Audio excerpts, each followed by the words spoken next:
نحمده ونسلم على رسوله الكريم اما بعد فاعوذ بالله من الشيطان الرجيم بسم الله الرحمن الرحيم يا أيها الذين آمنوا استعينوا بالصبر والصلاة إن الله مع الصابرين صدق الله العظيم إن الله وملائكته يصلون على النبي يا أيها الذين آمنوا صلوا عليه وسلموا تسليما الصلاة والسلام عليك يا سيدي يا رسول الله وعلى آلك وصحابك يا حبيب الله۔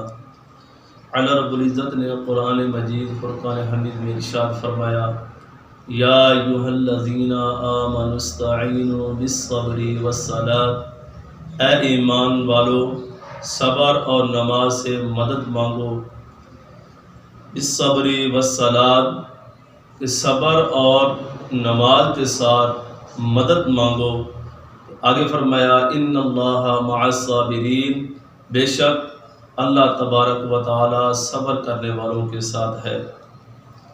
اس آیات کریمہ میں فرمایا گیا کہ صبر اور نماز سے مدد مانگو۔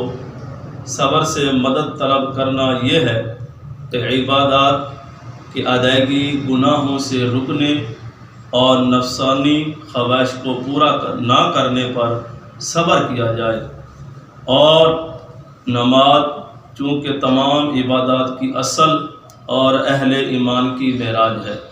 اس طرح حضور صلی اللہ تعالیٰ علیہ وآلہ وسلم کی حدیث پاک ہے، سرکار مدینہ صلی اللہ تعالیٰ علیہ وآلہ وسلم نے فرمایا، الصلاۃ معراج المؤمنین، کہ مومن کی معراج کیا ہے؟ نماز۔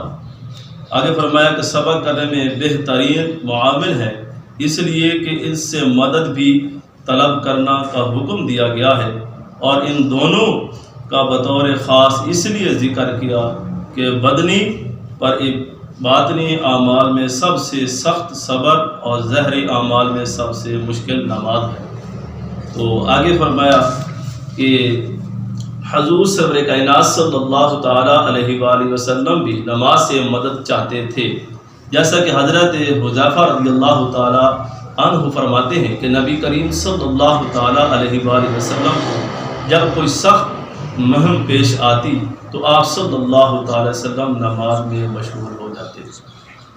اسی طرح نماز استسقاء اور نماز حاجت بھی نماز سے مدد چاہنے ہی کی صورتیں ہیں۔ آگے فرمایا ان اللہ مع الصابرین، بے شک اللہ تبارک و تعالی صبر کرنے والوں کے ساتھ ہے۔ حضرت علامہ نصر بن محمد سمرقندی رضی اللہ تعالی عنہ فرماتے ہیں کہ اللہ تعالیٰ اپنے علم اور قدرت سے ہر ایک کے ساتھ ہے، لیکن یہاں صبر کرنے والوں کا بطور خاص اس لیے ذکر فرمایا کہ انہیں معلوم ہو جائے کہ اللہ تعالیٰ ان کی مشکلات دور کر کے آسانی فرمائے گا۔ تو آگے صبر کے کچھ فضائل ہیں۔ قرآن مجید نے صبر کے 10 فضائل بیان کیے ہیں۔ نمبر 1، اللہ تعالیٰ صبر کرنے والوں کے ساتھ ہے۔ نمبر 2، صبر کرنے والے کو اس کے عمل سے اچھا اجر ملے گا۔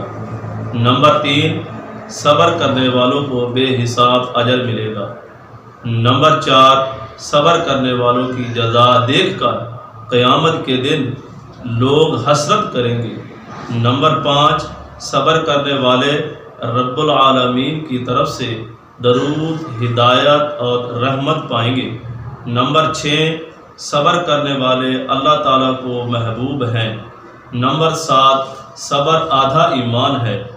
نمبر 8، صبر جنت کے خزانوں میں سے ایک خزانہ ہے۔ نمبر 9، صبر کرنے والوں کی خطائیں مٹا دی جاتی ہیں۔ نمبر 10، صبر ہر بھلائی کی کنجی ہے۔